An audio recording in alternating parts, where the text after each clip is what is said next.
Good evening, everyone, and welcome to SocialFlight Live. I'm Jeff Simon. We have a fantastic show for you this evening. So cool. Major Cameron Hillier is here from the North American Aerospace Defense Command, NORAD.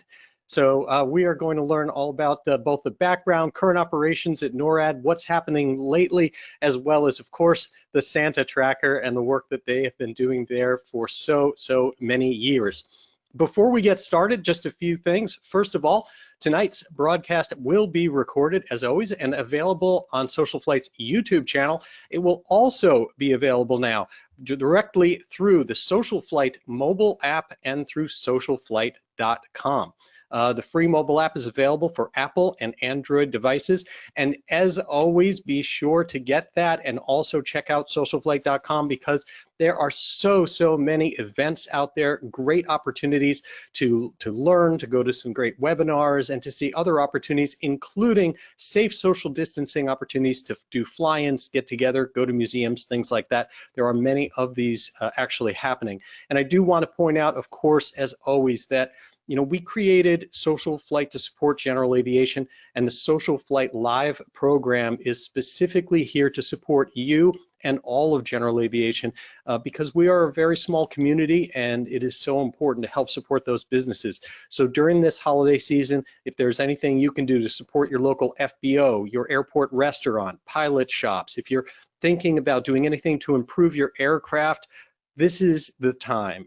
Do it, reserve something, buy something as a gift, anything that you can do to help support our industry. You may be saving someone's job. You may be making it so that another company is here with us at the end of the crisis so that we can move forward stronger than ever before with General Aviation. And that really does matter. With that, I'd like to talk about one other quick thing, and that is that we have a giveaway going as part of our SocialFlight's Fly to Win program. I'll bring that up right now real quick. Tempest, one of SocialFlight supporters, is giving away a complete prize pack. So all you need to do is get the SocialFlight free mobile app, just fly to any airport, check in, and you will get points. And it doesn't matter how many points you get. It just enters you for a drawing, lets you track your flights, and makes it so that you're entered to win this prize pack. And so just that's it. Another quick tip here is if you would like to submit questions during the show, you can do that through the Q&A feature here. We will do our best to read those and then include them in the discussion. We won't be actually asking them one for one to Major Hillier, but we will actually be able to fit many of them into our discussion. So feel free to ask away. We'll do our best to get those answered as well. And if you are watching on a mobile device, sometimes you can change the size. We will be showing images as well, like we are doing now, that will change the size of what's shown on the screen. And in some cases, you can control that yourself on your device. So with that, I'd like to actually introduce Major Cameron Hillier. He is originally from Grand Bank, a small fishing village in southern Newfoundland, Canada. Major Cameron has left his hometown for the first time at 17 to go to university in St. John's and join the military after graduation. He's been deployed to numerous regions, including Kandahar, Afghanistan, serving with the 10th Mountain Division, as well as supporting Operation Nanook, Canada's annual Arctic sovereignty exercise, and a variety of other operations around the world. Major Cameron Hillier has been with NORAD since 2018, supporting several NORAD responses, such as military aircraft entering Canadian and American air defense identification zones, domestic airspace violations, aircraft hijackings, and of course, tracking Santa every December 25th. Welcome, Major Hillier. Oh, thank you, and thanks for having me. Well, really appreciate you taking the time to join us this evening, and I'd like to start with some background here, let's take a look here. When we think of NORAD, we often think first of the Cheyenne mountain complex that's so kind of iconic about this. Can you start with a little background on the history of NORAD? I'll show some of those slides, and then we'll go kind of in and out of that. Well, NORAD began in 1958, and essentially it was just a mutual defense relationship between Canada and the United States, and both countries at that time looking at the possible Soviet threat and the threat of nuclear war being dropped by Soviet bombers and gravity bombs. So understanding that the most likely approach there would be through the north, which would be the closest point from Russia to Canada and the United States for that matter. So the question is then, how do we mutually assure defense of one another? And for the Americans, basically, what became a core component is basically knowing what was up there and when it was coming. So with that, between Canada's geography, massive geography, obviously being the second largest country in the world, and America leaning in with the technology for what was at first the distant early warning line, basically it established this line of radars along the north of Alaska through Canada to basically provide early warning of any possible Soviet bomber threat. So that was kind of the origin of NORAD back in 1958, which has grown extensively since then, and is something that we continue through today. Now, tell me a little bit about kind of the organization of it, because as you mentioned, it's obviously done. Is it only the United States and Canada, for example, that's part of NORAD? Well, for two nations, for the nations involved, yes. However, I think maybe what you're trying to allude to there is what goes into making up NORAD. So being primarily responsible for aerospace warning, aerospace control, and maritime warning missions for both Canada and the United States, the question is what goes into actually supporting those missions.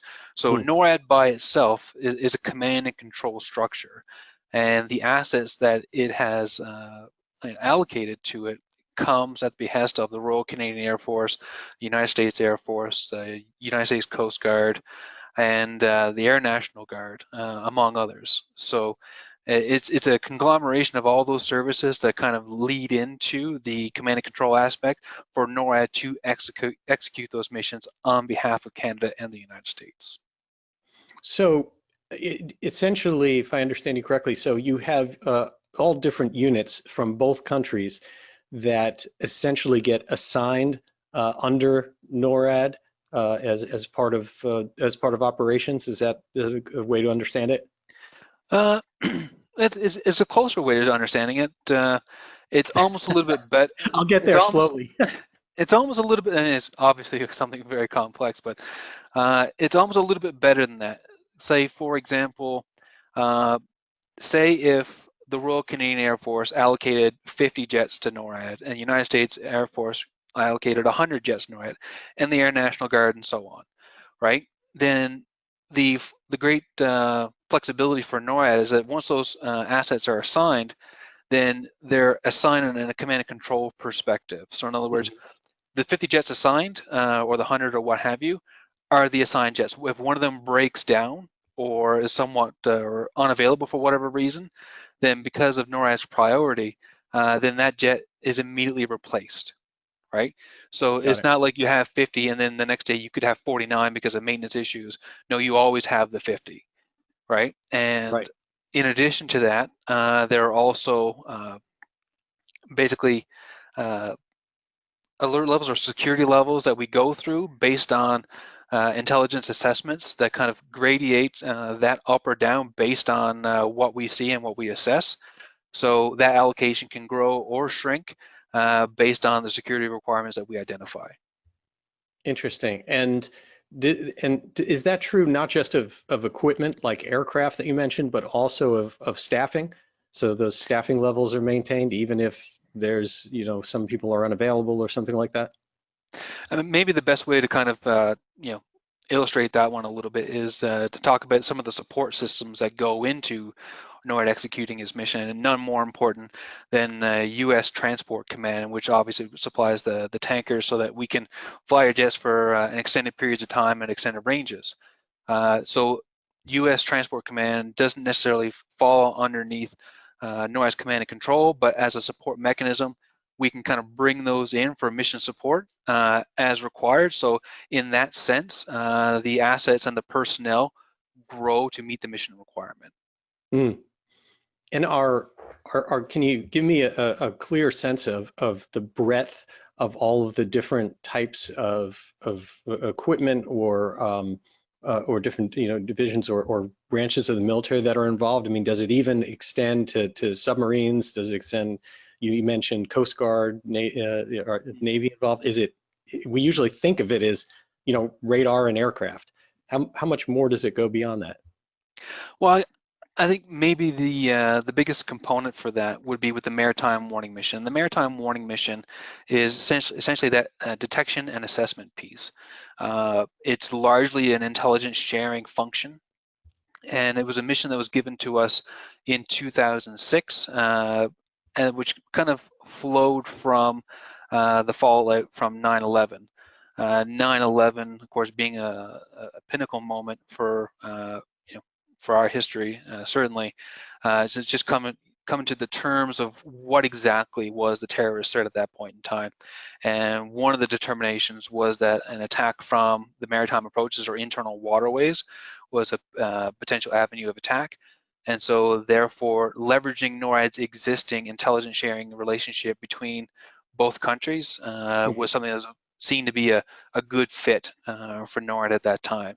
So to kind of dovetail, if I could come back to your question, does it expand into Navy assets, for example, as for a command and control perspective? No. It is essentially just an intelligence sharing function. So it's just a matter of having the information and then knowing where and who to share that with. And does NORAD, so there's like a part of it that obviously is about that intelligence gathering and surveillance. How does that, tell me about how that dovetails into response in terms of deploying aircraft, and then also how NORAD coordinates any action that would have to be taken as well. Well, I guess to harken back to the marginal line in World War II, in order to effectively mount a defense, you need to know where to be. So in that sense, the detection and assessment piece and the other assets we leverage with other security partners is essentially painting a picture for us on where potential threats may be or what avenues of attack they may take. And then for us, essentially using that information to be at the right place at the right time to at least show a presence and an effective deterrence, and to deny adversaries any potential avenues of attack. And is that basically essentially you're basically the first line of defense, right? Your aircraft, the aircraft that gets scrambled or deployed directly from NORAD, are the first ones that would meet any intruder. Is that accurate? Certainly, yes. So defending the homelands between Canada and the United States is our #1 priority, and certainly we take great pride in not only being able to respond, but effectively responding and denying adversaries avenues of attack. However, there's also a lot to explore when you say that as far as being the first response, because nowadays what could be an avenue of attack has certainly grown since World War II at the very least. And we're talking about cybersecurity threats, other things that the violent extremist organizations, these type things that certainly expand what national defense has been known to be and what it's become. So NORAD's even involved in the cyber side of it. Certainly, we have a number of assets that we exercise basically cybersecurity over, and certainly is an area of interest to ensure that there are critical infrastructure throughout both countries that are able to sustain operations through a cyber attack. So in that sense, yes, we're very much interested, but as far as being the guys at the keyboard, no, not so much. But like I say, homeland security is a much more broad topic of discussion nowadays. Right. That makes sense, definitely. So one of the things, let's kind of back up for a minute and talk about the airspace. You mentioned the Air Defense Identification Zone, which there's a lot of pilots obviously in the audience here. We see that on charts. Tell me a little bit more about what that is, what it means from a private pilot perspective, as well as what it means for you at NORAD versus really intruding into national airspace. So I guess the better way to start with that one is to kind of explain what an air defense identification zone is and what it isn't. What it isn't is sovereign airspace. In other words, sovereign airspace extends by 12 nautical miles past the coast. So anything within that 12 nautical miles is sovereign territory, and that's basically a must-defend zone as far as like you do not let anybody encroach on that imaginary line, as it were. Mm-hmm. Now, an air defense identification zone extends up to 200 nautical miles past that. So, and that is essentially an imaginary line which extends into international airspace that essentially triggers a response militarily. So for us, if we see a track of interest of unknown origin or intent transits the air defense identification zone line, then that triggers us to kind of, okay, we need to pay attention to that now and track its progress to kind of see where it's going. And then we execute an identification process to kind of figure out what it is. One of the last stages of the identification process is visual identification. That's effectively sending up a jet fighter to kind of go up, take a look, see what it is, get eyes on, and then effectively show a presence and control the airspace. So that's the aerospace control component of the mission.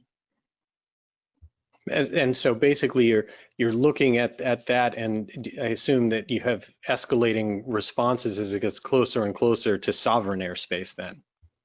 Yeah, so if in the event that that track of interest is say a derelict airliner, then it's just a matter of reconnecting with air traffic control to ensure that it follows along its designated flight plan or what have you.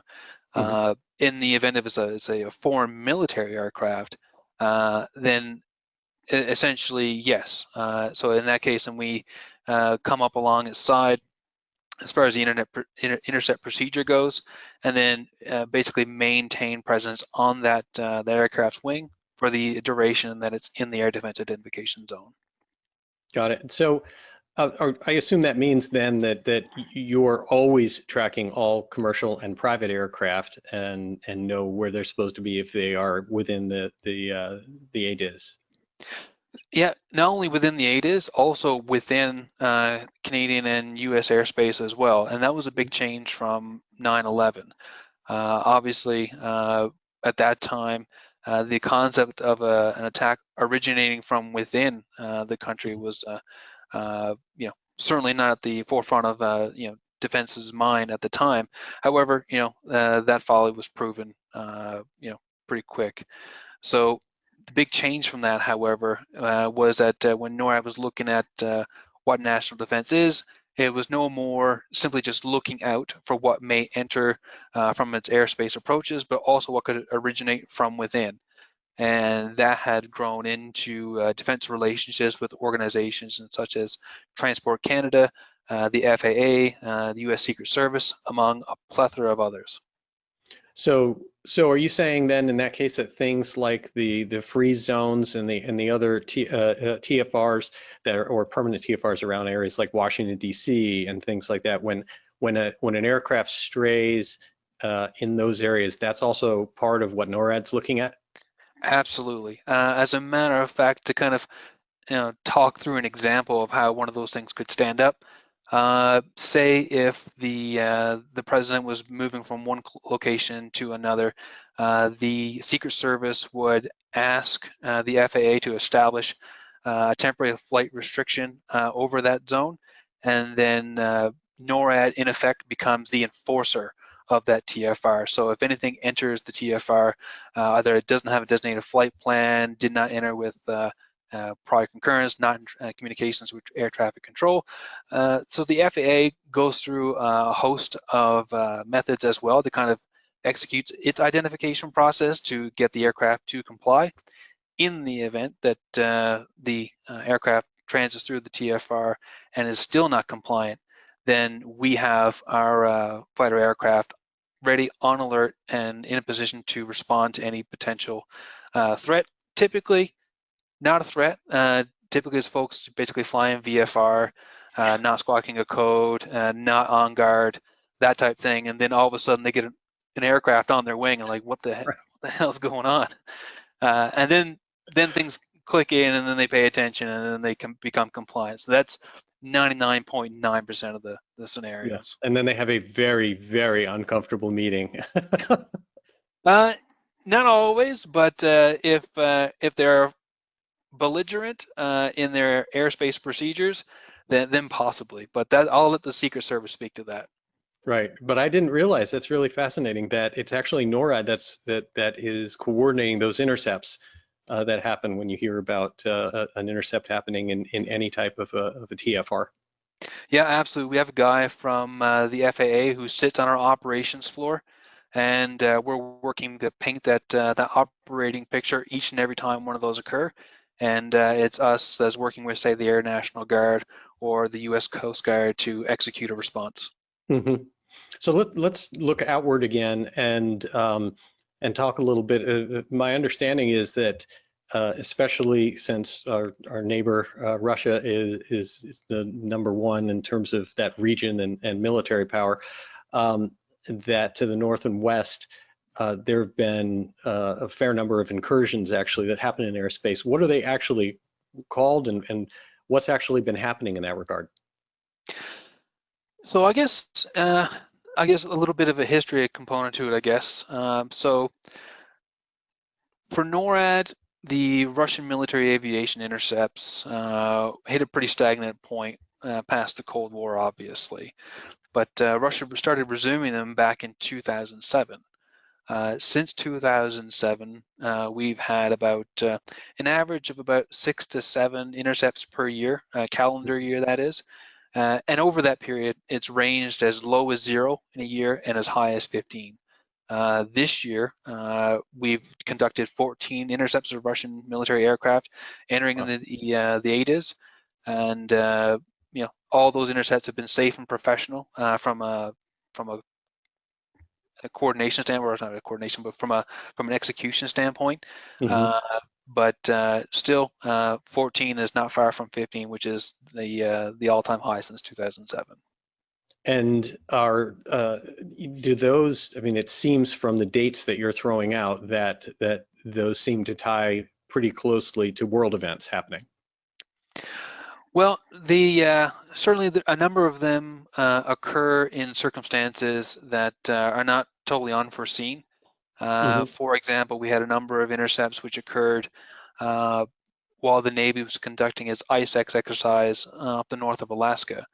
So essentially, they had a nuclear submarine north of Alaska where they had a camp to support the exercise on an ice floe, Mm-hmm. actually. And then they had a very publicized submarine operation in that area. So as you can imagine, to see a maritime patrol aircraft from the Russian side come in to investigate the area, not totally an unforeseen event. Good chance to try to test out their submarine tracking capabilities. Uh, Certainly an opportunity. Additionally, actually, just there in about, I think it was September timeframe, they were conducting their a Navy exercise off the coast of Alaska.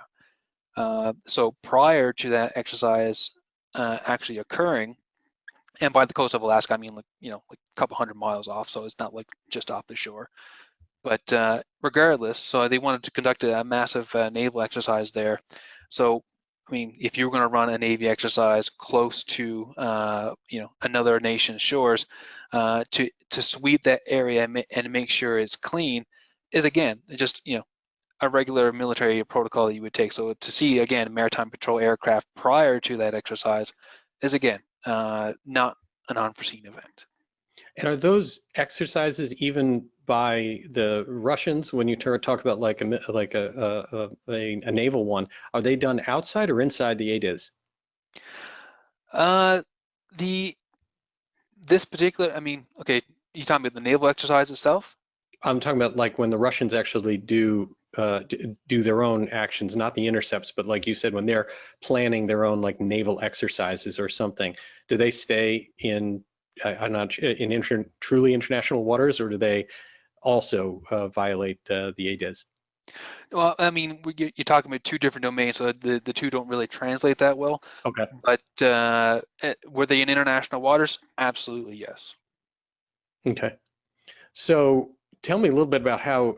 Well, first of all, you said they're pretty high. We're almost at an all-time high as far as how many have happened in 2020, and how many intercepts you've had to do during that. Um, how, do you think the ISACs or are they probing having to do with COVID perhaps and our readiness? Well, I mean, I'm sure that every time they execute these operations, they're looking to kind of number one, ensure that their pilots, maintain and develop those proficiencies, and at the same time, investigate or check, our readiness and see where we're positioned to respond. Mhm.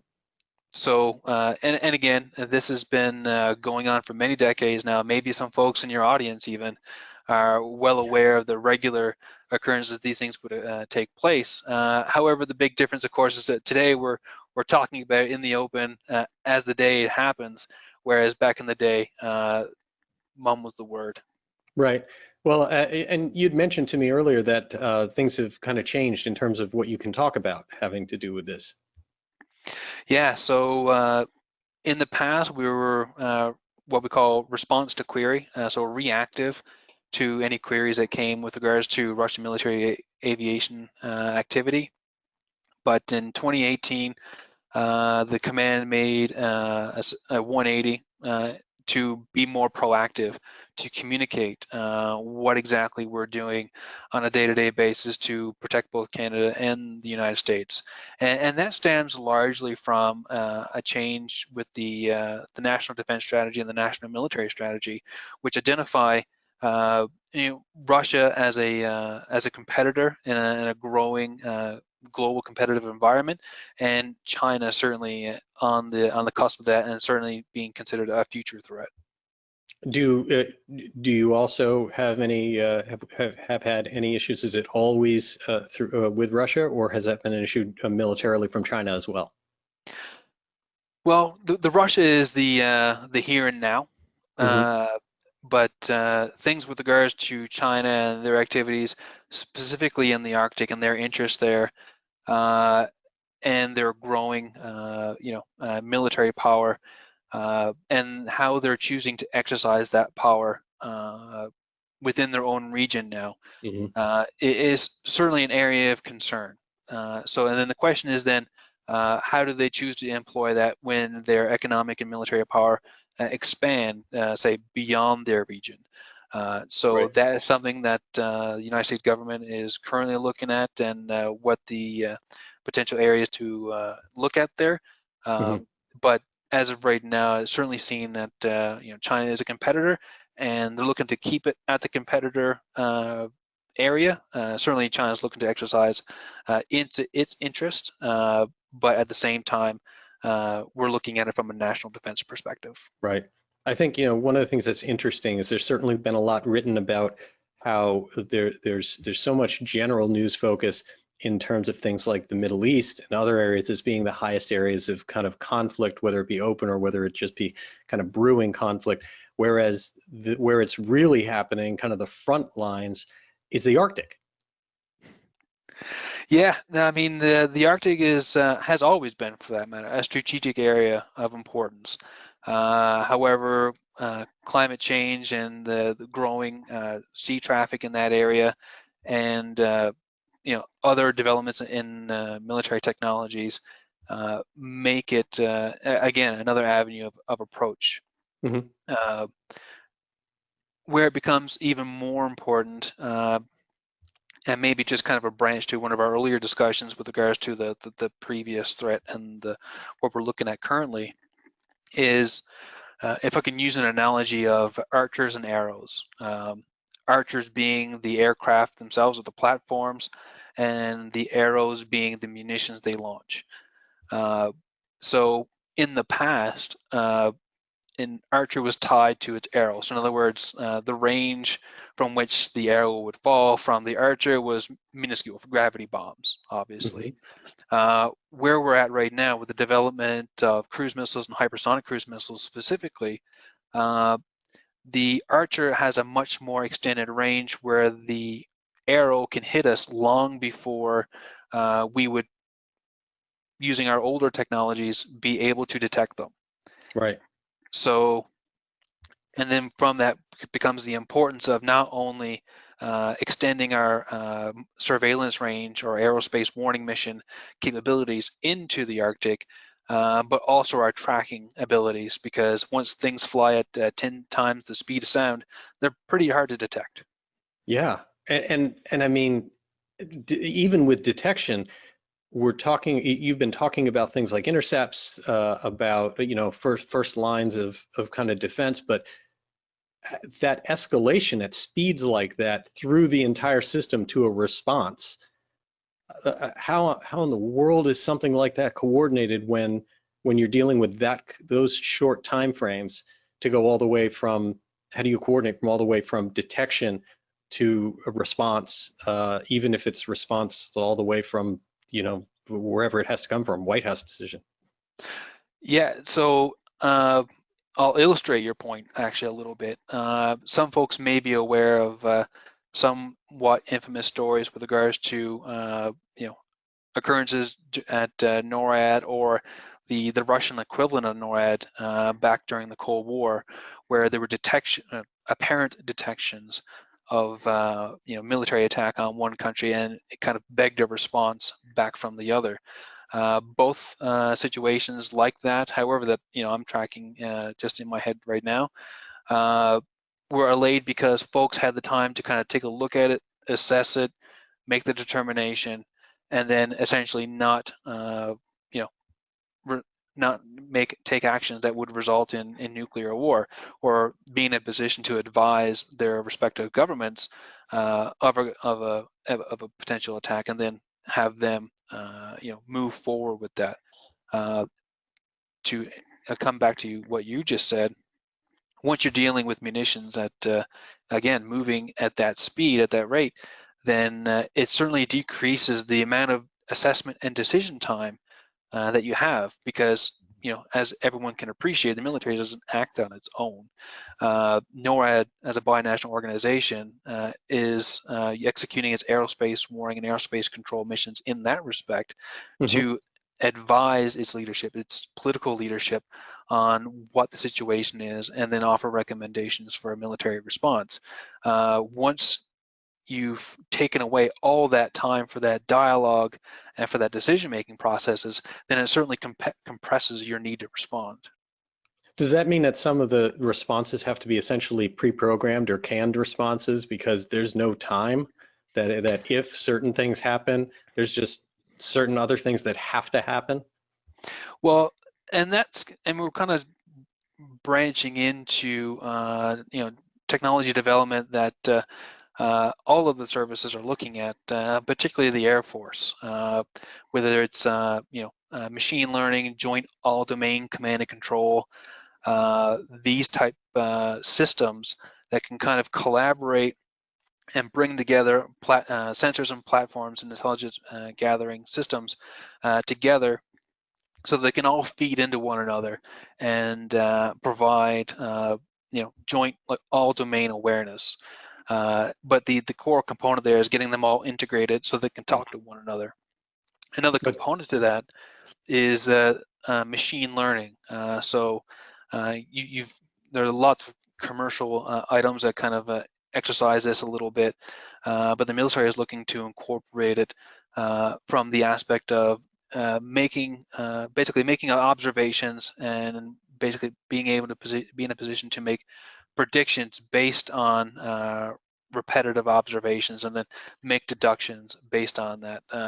To quote one of the previous commanders here, it was kind of the equivalent of keeping the airman or the military person in the loop on decisions, or on the loop in decisions. mm, So as opposed to like being part of that OODA loop process, is basically being the overarching piece that would see it all take place, and then basically take the assessments piece out, and then be able to move forward with it. So again, it all comes to the importance of building that awareness, being able to assess the information you're getting out of that, and then being able to process it in a way that comes out with actionable information.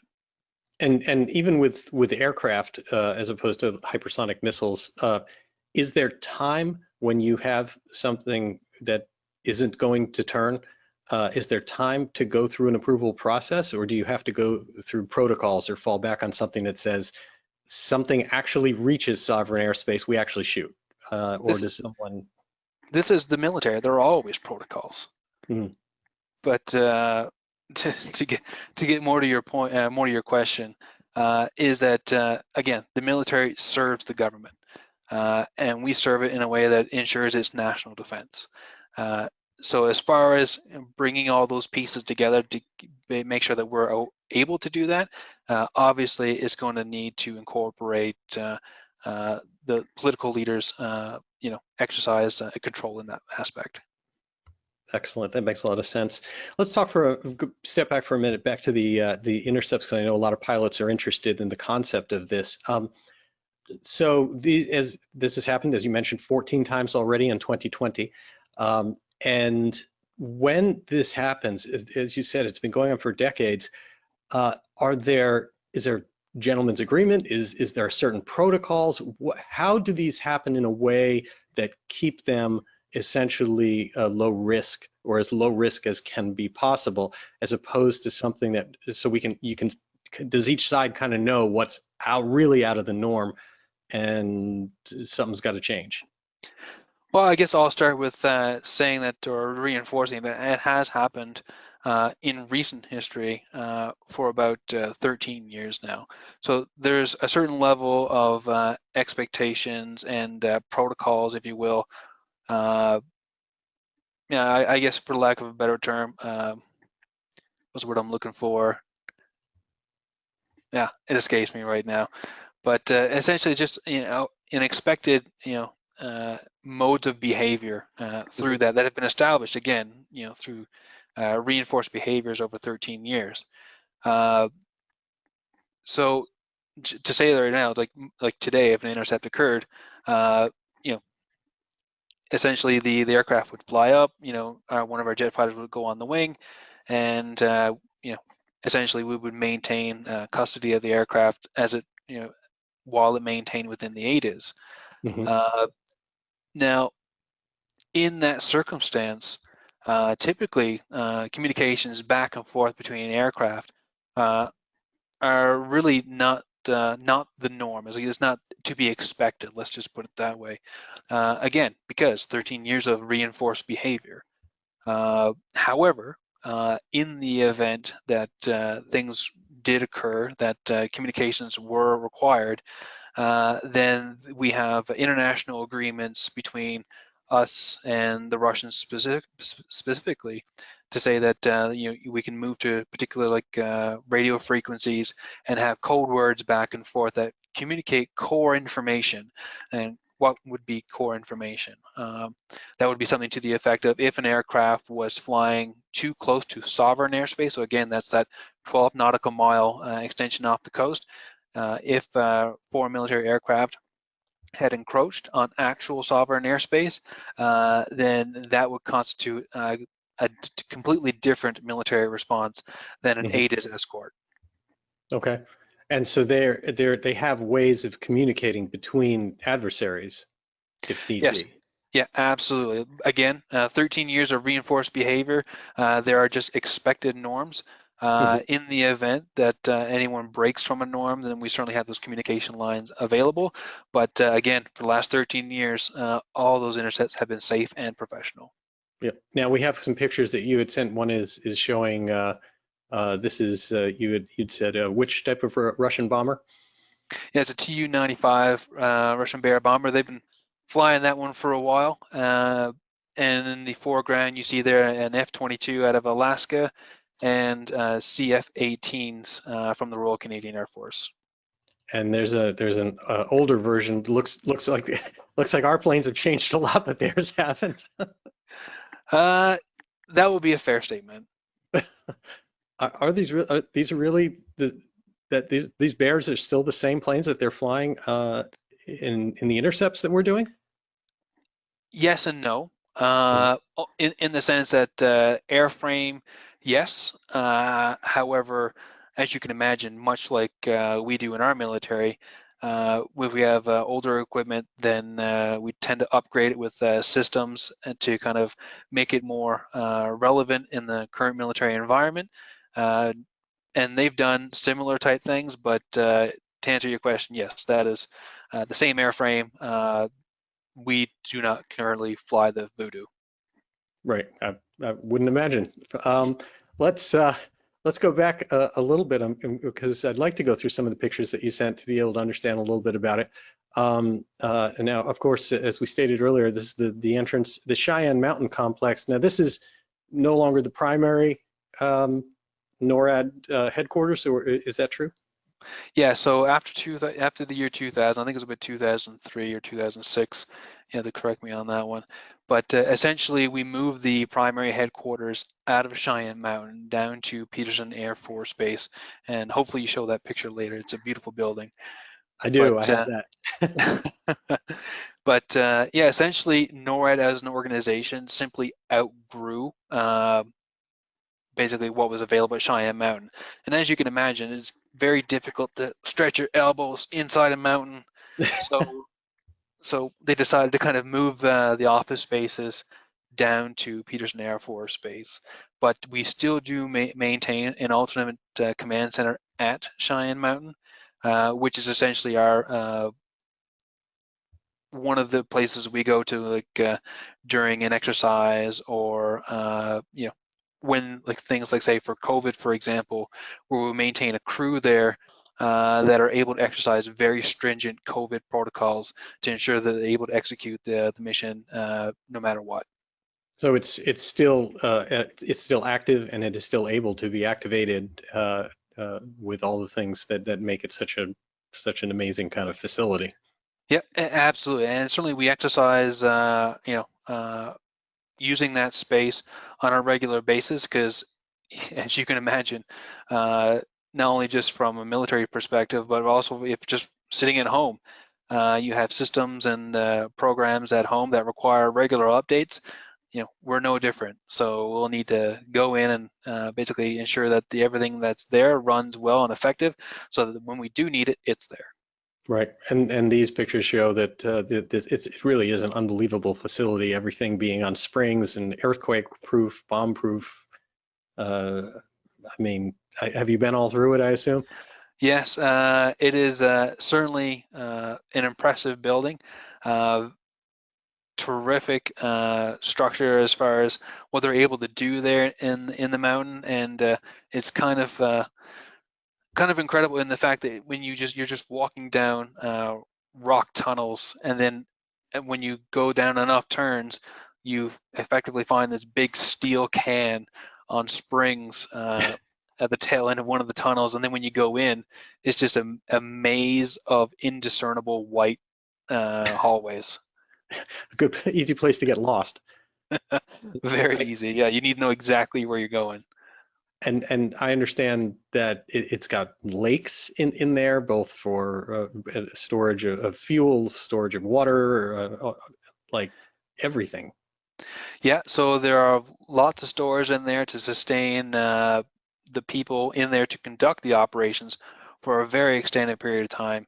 And yes, by hook or by crook, we actually have fresh water supply in there as well, courtesy of the mountain itself. Mm. And so we'll rifle through some of these pictures before continuing. That this is looks like it's from a while ago. One of the command and control. So yeah, that's the command and control center from Int Air Force Base, which is the predecessor to Peterson Air Force Base here.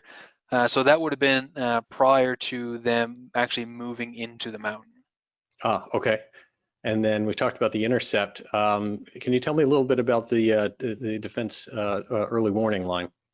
So those are the radars that we established on the planet Hoth. Those who follow Star Wars may be a little bit more familiar with what I'm talking about. But It sure yeah, looks like it. It looks like that's where they filmed it. yeah, no, exactly. So that was that when I talked at the top of the program with regards to the distant early warning line. So that essentially that radar system to detect and monitor any potential Arctic avenue of approach for potential Soviet bombers in that time. So that was the beginning of what would now become the North Warning System today, which was updated in the mid 80s ish. Got it. Looks like that's not a duty that someone would necessarily want to pull. You got to like the cold. Well, most of the satellites today are not manned, so all the maintenance and upgrades are done on a schedule basis. However, Alaska does maintain some manned radar stations still, and it takes a special breed of person to go in and conduct that mission, but we're very happy they're there to do it. Yep, absolutely. So here is your new building. Yeah, it's a gorgeous building. That's where I work. Excellent. And this is located where?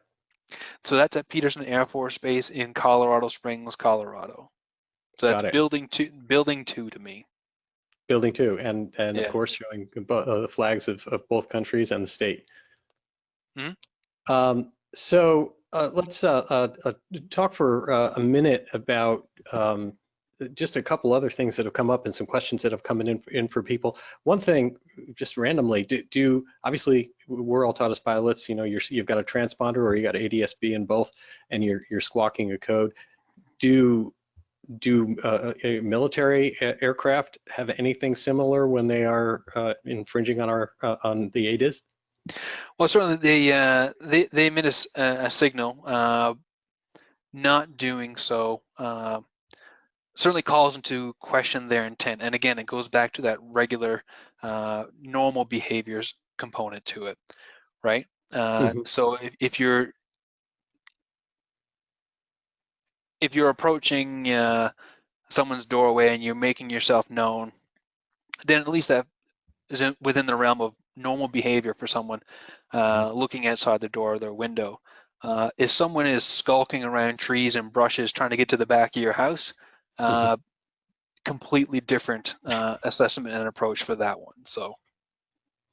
And when you talk about obviously deploying Intercept and things like that, does NORAD also control ICBMs and things along those lines? No. So the Missile Defense Agency and some others are more involved in that aspect of things. We're just concerned with the aerospace warning component of it. So that is the detection of any potential ICBM launches and then determining whether they're a potential threat to Canada or the United States. Got it. And then lastly on this, before we go in, of course, to the your Santa mission, you mentioned COVID, and of course, readiness is important. What kind of procedures exist to protect the military, to protect NORAD, and being able to be at the ready at all times with COVID? So the core component there is a concept, basically continuity of operations. And in layman's terms, that basically means no matter what happens, you are able to execute your assigned missions. And for us, again, that's going back to the aerospace warning component, the detection of any potential airspace threats, aerospace control, which is essentially just dealing with those threats, and then maritime warning, which is, again, the assessment or the detection of any potential threats originating from maritime approaches or internal waterways. So no matter what, we need to be able to do that 24/7, 365. If a big rock falls out of the sky, we still need to do that. So coming back to the COVID piece, obviously it has had a major impact on operations everywhere. So for us, again, coming back to the Cheyenne Mountain piece, is that it's our clean state, if you will, of regular rotations of operational personnel who are able to execute all of those missions in the event that everything else goes to pot. So we have most of the staff in building 2, but we also have a rotating staff in Cheyenne Mountain, which is effectively broken down into folks on duty, folks at home with very stringent protocols on what they can and cannot do, and then folks in isolation. So that they just rotate through on a regular basis to ensure that they're perfectly clean by the time they get to the mountain, and when they get out, then they're basically have to follow strict protocols to ensure their protection, but at the same time, as they transition into the mountain, they're in an isolation period so that we have a really good window on when we can detect whether they have any COVID symptoms or not. That makes a lot of sense. So basically 3 stages, home, isolation, and active duty. Mhm. Right, that definitely. Now you did mention, of course, something rock falling out of the sky. To what extent does NORAD's mission extend spacebound? So we have Space Command and Space Force and a plethora of other things that execute the more space, threat component of it, I guess you could say, and the space defense component. For our standpoint, we leverage their assets and what they do to support our aerospace warning mission. So we have the radars, whatnot, that kind of on the ground that kind of detect out to a range along the periphery. We leverage with Transport Canada and FAA for air surveillance internally to both Canada and the United States. And then when we talk about space surveillance, then we certainly leverage the information that Space Command, Space Force, and others provide to help support our assessment and the detection of threats to Canada and the United States. Got it. That makes a lot of sense. So let's transition to your most pressing mission over the next few days, and that's NORAD's Santa tracking. And now this started. Tell me about this gentleman. Colonel Harry Shoup. Yeah. So the entire thing. I mean, as you can imagine, a military organization did not set its sights on tracking Santa from the get-go, but by hapstance, a local ad here in Colorado Springs put a promotion to call Santa. So it tried to encourage kids to call into a particular number to talk to Saint Nick and discuss their wish list, which by all accounts, I mean, I'm sure it was a great promotional idea. The only problem with it is the fact that the number they printed on the ad was not to Santa.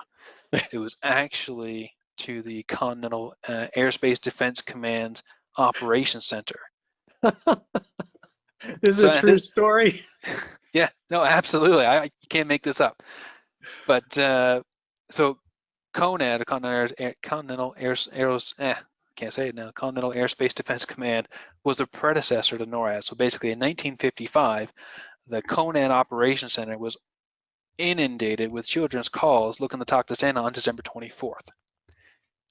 Colonel Harry Shoup was the person on duty that night who, as you can imagine, was 1955, not exactly looking to talk about Santa Claus at the time, more concerned about the potential Soviet threat, all of a sudden became Santa's tracker for that night.